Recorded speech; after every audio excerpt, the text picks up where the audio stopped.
Thanks very much for the meeting organizers for the opportunity to participate. I think this will be an interesting session. We're very fortunate to have Brent here with us, as well as my good friend Heber Crockett, to discuss from the provider's perspective, the payer's perspective, some of the challenges that we're currently facing in introducing new technology to institutions. So we know, of course, there have been rapid changes at institutions for the process of introducing new technology, and institutions clearly understand that the revenue portion of the equation is flat to declining, and the opportunity to pass on the costs of new technology is rapidly evaporating.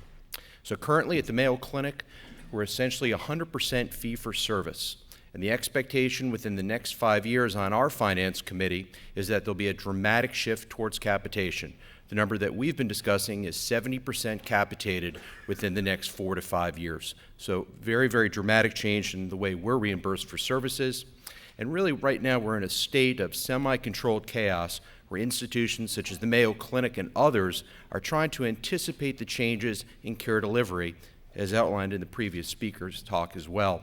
So will future reimbursement be based on accountable care organizations? Will it be based on bundled payment for procedures? This is really up in the air. What will be the impact of having this huge increase in the number of Medicaid patients? At our institution itself, of course, that the Medicaid patients we take care of are an enormous source of money lost. And how about what will the effect be of insurance exchanges?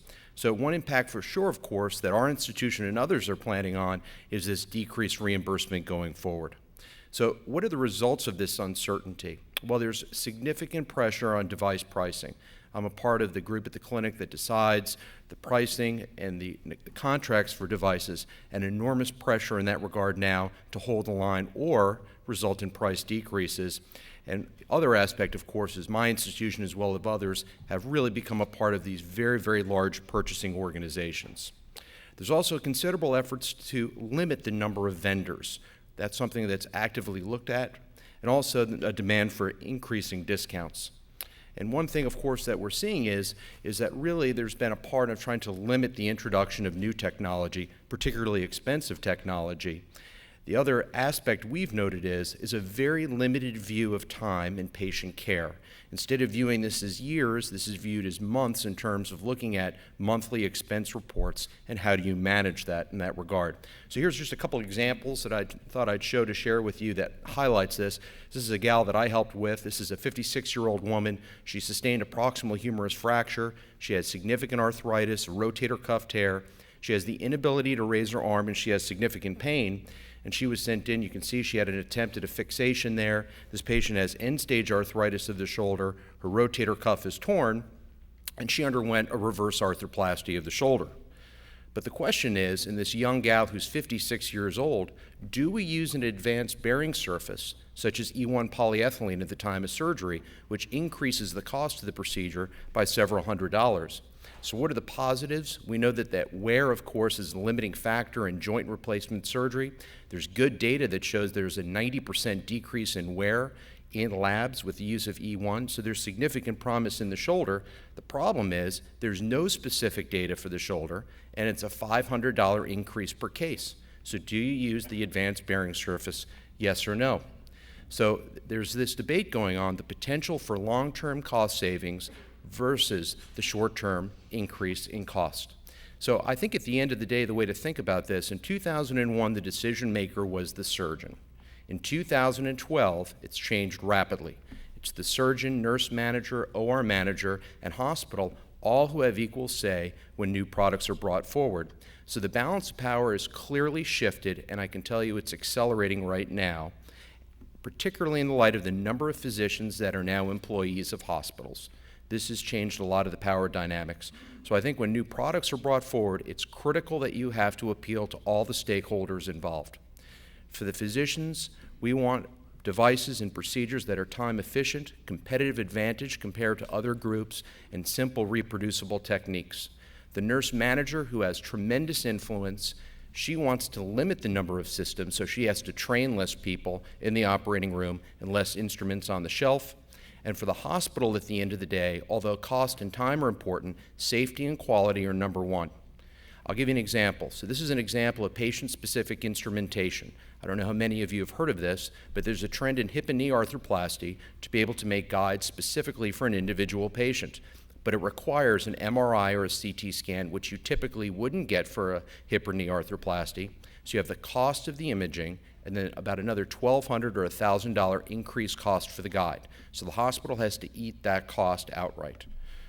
The benefits that surgeons like myself would talk about: increased OR efficiency, faster OR time, and less instrumentation per case. But at the end of the day, the one benefit that really secured approval from my institution as well as others is the improvement in patient safety and quality and decreasing malalignment, decreasing outliers. So it's a quality issue. Another example, soft tissue grafts are used extensively in soft tissue reconstruction. One of the products out there was terminally washed with a theoretical risk of disease transmission. It was interesting that when we approached our institution with this, at the end of the day, the one aspect of this that secured approval was this device was sterile. So just a theoretical increase in safety allowed this to be approved.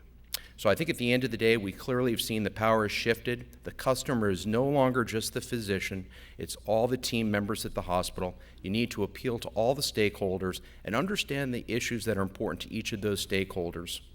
And it's very important to arm the physician champion that you're working with information to appeal to all of these stakeholders and develop this type of strategy from the beginning of the product development cycle and look for opportunities to communicate this effectively. Thank you very much.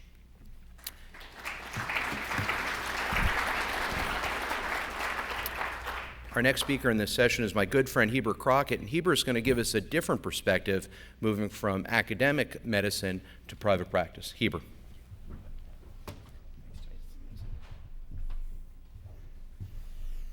Well, I appreciate you all letting me be here. And couple things I've noticed about this meeting versus a medical meeting is I don't know anyone here. And the second is you guys dress much, much better than surgeons. So can't believe all the suits, so I apologize for my under preparation in that area. Just a bit about myself. I'd like to say I went to Yale, but that's actually BYU. I apologize. And medical school at UCLA. Like John, we trained at the Hospital for Specialist Surgery in New York, and then I spent a year down with Dr. Jimmy Andrews in Birmingham to do sports medicine.